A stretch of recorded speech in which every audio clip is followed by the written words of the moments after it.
Do you ever catch up with someone who you don't really see that often, but every time you talk to them, they just make you feel like you can do anything?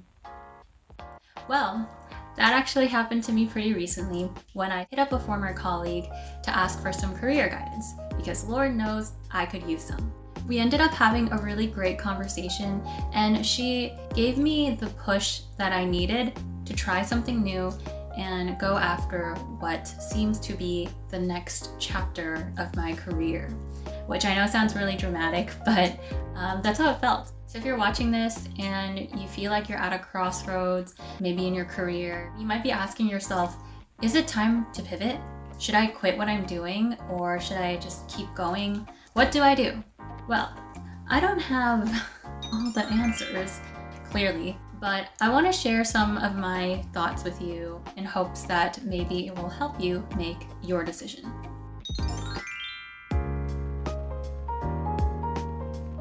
So I think you should ask yourself two questions here.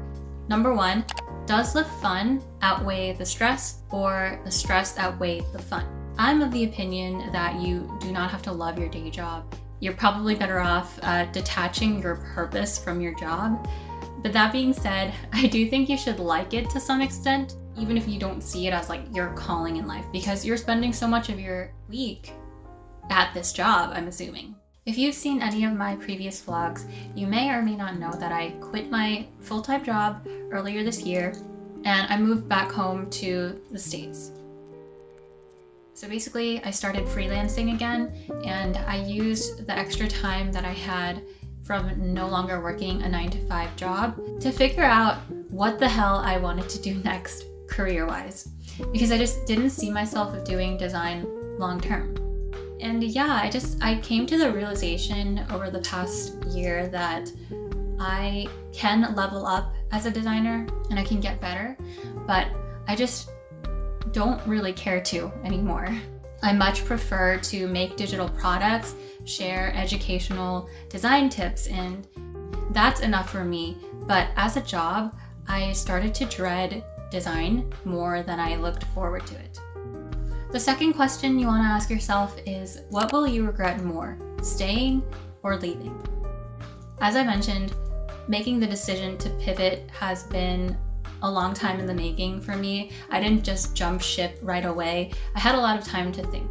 And in hindsight, I've come to find that I'm much more interested in the art form of digital storytelling, the video industry, more than any other path that I've explored in my 20s. Video combines a lot of the skills that I've already acquired or started to cultivate over the past few years. And I realized I would regret not having pursued that path more than not having pursued design all the way.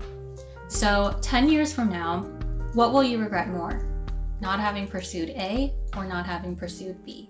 Once you make your decision, it's time to actually start pivoting. I already shared the part where I'm more interested in video.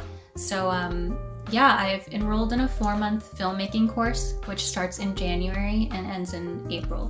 When we decide to pivot, I think the most important thing we can do next is to focus on the first step. So instead of thinking like 10 steps ahead, just think about like, what is one thing I can do to steer myself in that direction now that I know where I want to go? And I think taking this course is kind of like that first step for me. Watch, in 5 months, I'm going to post a video and be like, I'm a chef now. Screw video. So let's say you decided to pivot, you know what first step you're going to take. This is probably the point at which all of your doubts and fears will start creeping in, which, not gonna lie, has happened to me, and I'm still kind of wrestling with some of my doubts. But I think the main question is, what if this doesn't work out? Just to be completely transparent, I have a safety net.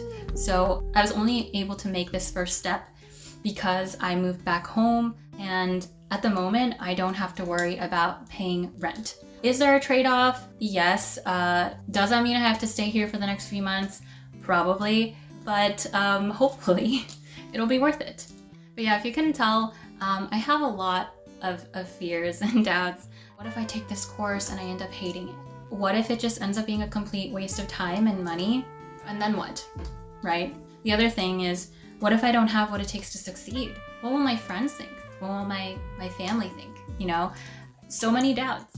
But whether I decide to work for a company, in their video department, or I decide to go freelance, whatever, all I know for now is that I just want to become a better storyteller. And that's something I would love to commit to long term, whether or not my livelihood depends on it. But that is how I am shutting up the voices in my head. And, if I end up hating the course, then I will figure something out from there.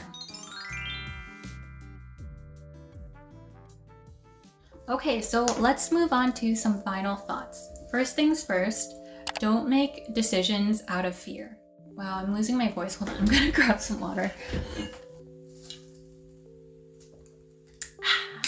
Okay, I realize I've made so many fear-based decisions in my life, which I think is completely different from following your fears. When I'm making fear-based career decisions, I find that I'm usually choosing the safer option because I'm scared of the possibility of failure or rejection by choosing the other option. Whereas if I'm following my fear, I'm usually choosing the option that is more challenging, maybe even a bit more risky, but I know that the rewards are greater. Am I making any sense? Are you tracking with me? If not, let me know. The second lesson I've learned is to reach out to people because you can't do everything on your own. I realized that networking is beneficial, and investing in relationships, professional relationships, can actually get you where you want to be faster than just trying to do everything by yourself. Even with the colleague that I mentioned at the beginning of this video, I hesitated to reach out to her because I thought she was too busy, and I hadn't talked to her in a while, so I did feel a little awkward about approaching her for guidance. But I don't regret it at all. She was so supportive.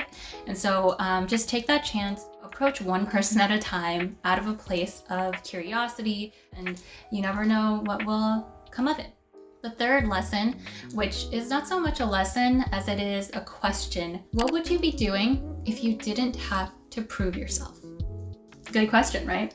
I still go back and forth between this idea of should I just do something a bit more practical? My friends and my cousins are all getting promoted at their cushy corporate jobs, but here I am starting something new at 20 years old. But then I really think about it, and I realized that taking on a job that I know I would hate just to prove my worth is not worth it.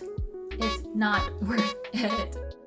Anyway, that is all I have for you, but I hope those lessons that I shared with you gave you some food for thought. Maybe you're thinking about quitting a job or leaving a relationship. I don't know. And maybe it's time for you to take a leap of faith. Thank you for watching this video, and I will see you in the next one. Goodbye!